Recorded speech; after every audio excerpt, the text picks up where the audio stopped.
Hello everyone, সবাই কেমন আছেন? আশা করি সবাই অনেক ভালো আছেন। আমিও ভালো আছি। চলে আসলাম রান্না করতে, দুপুরে রান্না করতে। আর এখন করছি আমি কাঁকরোল ভাজি। তো কালকে যেহেতু সারাদিন বৃষ্টি ছিল, তো কালকে আর খিচুড়ি রান্না নেই। তো ভেবেছিলাম আজকে খিচুড়ি রান্না করব, কিন্তু আজকে খিচুড়ি রান্না করব বলেই মনে আজকে কোনো বৃষ্টি নেই। যাই হোক, এটা আমার সাথে হয়েই থাকে। আমি যেদিন বৃষ্টি হয় তার পরের দিন যদি বলি খিচুড়ি খাবো, তাহলে পরের দিন আর বৃষ্টি হয় না। তো সেই দুঃখে আর কিছু না পেরে কাঁকরোল ভাজি আর ডিম ভুনা করে ফেললাম জলদি করে, যেহেতু প্রায় 12টা 12:30টার মতো বেজে গেছে। আর বাচ্চাদেরও তো খিদে লেগে যাবে একটু পর, কারণ সকালবেলা এরা সবাই পরোটা ভাজি খেয়েছে।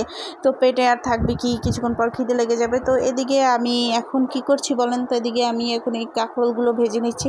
আমি সবসময় কাঁকরোল গোল করে কাটে, অনেককে দেখি এভাবে কাটে। তো আজকে একটু ট্রাই করলাম এভাবে কেটে ভাজার, তো ভালোই লাগলো। যাই হোক, এখানে এখন কাঁকরোল ভাজিগুলো উঠিয়ে বাকি যেগুলো ছিল সব ভেজে নেব।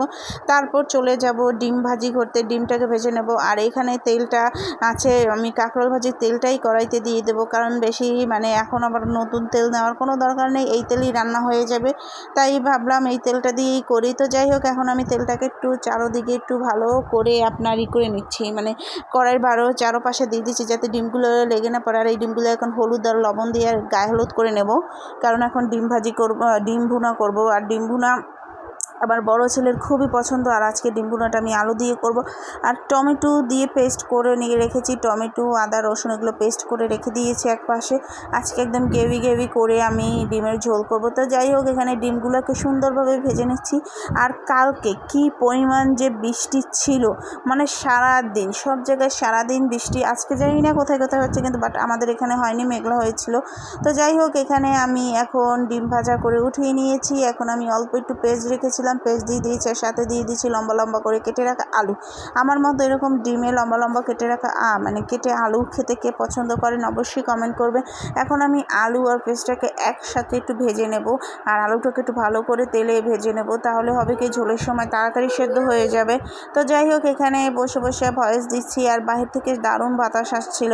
তো এখন দেখছি প্রায় হয়ে গেছে। আর এই যে আমার আদা রসুন, তারপর টমেটো যা যা আছে সব পেস্ট করে নিয়ে দিয়েছি। এখন আমি এটার ভিতর দিয়ে দিলাম। এখন এক এক করে যত মশলা আছে, যেমন জিরার গুঁড়া, ধনিয়ার গুঁড়া, তারপর মরিচের গুঁড়ো, হলুদ, লবণ যা লাগে প্রতিদিন আমাদের রান্না করতে, আমি সেগুলোই এখন দেবো। সব কিছু দিয়ে মশলাটাকে একদম সুন্দরভাবে কষিয়ে নেব। তো আজকে আমার ইচ্ছে করেছে একটু টমেটো দিয়ে আমি ডিম ভুনা করি, কারণ প্রায় সময় ইন্ডিয়ায় যে কোনো রান্নার ভিডিওতে দেখি এরা সবসময় টমেটো ইউজ করে, টমেটো দিলে নাকি কালারটাও খুব সুন্দর আসে, খেতেও স্বাদ লাগে। তাই ভাবলাম আজকে টমেটো দিয়েই রান্নাটা করি। তো এখানে আমি এখন সব মশলা দিয়ে এখন ভালো করে তেলে এটাকে ভালো করে এখন কি করছি, মিক্স করে নিচ্ছি। তারপরে একটু জল দিয়ে দেবো, ভালো করে এটাকে সেদ্ধ করে নেব। আর সেদ্ধ বলতে একটু মশলাটাকে জলটার সাথে মশলাটাকে করে যাতে নিচে লেগে না পড়ে, তারপর ভালো করে এটাকে আমি টানিয়ে নেব জলটাকে, যাতে আপনার কি হয় বলেন তো, যাতে জলটা শুকে তেল বের হয়ে যায়। যাই হোক, এখানে আমি জল দিয়ে দিয়েছি। আর আজকের সত্যি কথা বলতে আজকে টমেটো না, আজকে ডিম ভুনাটা এতটাই মজার হয়েছিল, একদম গ্রেভি করে সব রান্না করেছি, অনেক মজার হয়েছিল। যাই হোক, আমি এখানে ভালো করে মশলাটাকে কষিয়ে নিয়েছি, তেল ছেড়ে দিয়েছি। এখন আমি সব ডিমগুলো দিয়ে দেবো। যেহেতু আমরা 4জন মানুষ, তাই এখানে 8টা ডিম লেগেছে, তো 4জন মানুষ আমরা। তো এখানে এখন ডিমগুলোকে আমি ভালোভাবে এখন এই মশলার সাথে গায়ে মেখে নেব। তারপর আমি ঝোলের জন্য জল দিয়ে দেবো। তো আজকে আমি কিন্তু ডালও করেছি, তো যার জন্য আমি আর কোনো টেনশন নেই। ঝোলের যদি ডিমটাকে কষা কষা করি তাও কোনো টেনশন নেই, কারণ ডাল আছে, তাই বাচ্চাদেরকে ডাল দিয়ে খাওয়ানো যাবে। তো যে ভান্ডে আমি ডিম রেখেছিলাম বাটিতে, সেই বাটিতে দিয়ে একটু জল নিয়ে আমি ঝোলের জন্য জল দিয়ে দিলাম। এখন এটাকে রেখে আবার রুমে গিয়ে কিছুক্ষণ সময় থাকবো। বাচ্চাদের স্নান টান করানো একদম কমপ্লিট হয়ে গেছে। এসে তারপর দেখাচ্ছি, এই যে দেখুন আমার ডিম ভুনা কিন্তু কি সুন্দর হয়েছে, আর কি সুন্দর কালার।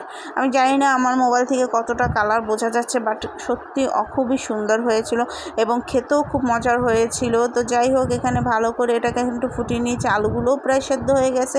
এখন আমি দিয়ে দেবো। আর আমি কিন্তু ঝোল টানাবো না, ঝোল যদি টানাই ফেলাই তাহলে কী হবে বলেন তো, ঝোল টানিয়ে ফেললে না, আমি না সবসময় যে কোনো মাছ বলেন, মাংস বলেন, কিংবা যে কোনো রান্নায় ঝোল না থাকলে আমার ভালো লাগে না। ঝোল দিয়ে ভাত খাবো, এটাই অনেক মজা। তো যাই হোক, এখানে আমি এখন দারচিনি এলাচি দিয়ে দেবো, আর আমি ঝোলটা নাবো না, এখন একটু নাড়াচাড়া দিয়ে তারপর উঠিয়ে নেবো। আর ধনে পাতা থাকলে তো কথাই ছিল না, কিন্তু বাসায় ইদানিং ধনে পাতা আনি না, কারণ ইদানিং এদিকে দোকানে বাজারে কোনো ধনে পাতা পাওয়া যাচ্ছে না, যার জন্য আনাও হচ্ছে না। তো যাই হোক, এখানে আমার ডিম ভুনা একদম কমপ্লিট, একদম রেডি হয়ে গেছে। এখন এটাকে নামিয়ে নিয়ে তারপর বাচ্চাদেরকে খেতে দেবো। তো সব কাজ বাজ সেরে রান্না করতে এসেছিলাম, তাই আর টেনশন নেই। এখন নামিয়ে বাচ্চাকে খেতে দেবো। এদিকে ডিম নামাচ্ছে, ওদিকে শুনি আমার ছোটো ছেলে ঘুমিয়ে পড়ছে। যাই হোক, কোনো ব্যাপার না, ঘুম থেকে উঠে সে খাবে। তো এই যে আমার ডিমের ঝোল এখন এক এক করে সব ডিম নামিয়ে নিয়েছে। আর আজকের ভিডিওটি আপনাদের কাছে কেমন লাগলো অবশ্যই কমেন্ট করে বলবেন, আর পারলে আমার ভিডিওটিতে লাইক কমেন্ট